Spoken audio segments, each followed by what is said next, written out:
Oh, and one other thing I forgot to mention.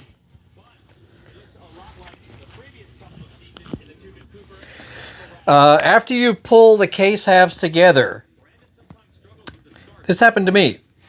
I pulled them together, everything felt good and snug. Everything even looked pretty good. I waited a few minutes, maybe 10 minutes or so, and just for the fun of it, I put the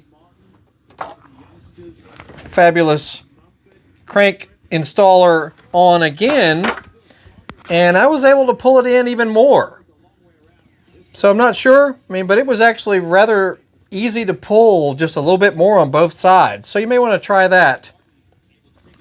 Yeah, do it twice basically.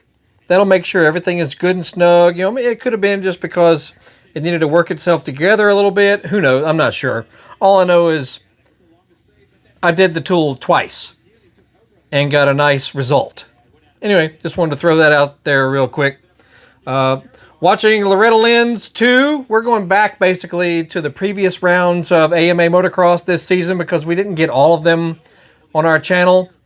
But we have most of the Outdoor Nationals qualifying sessions, both motos.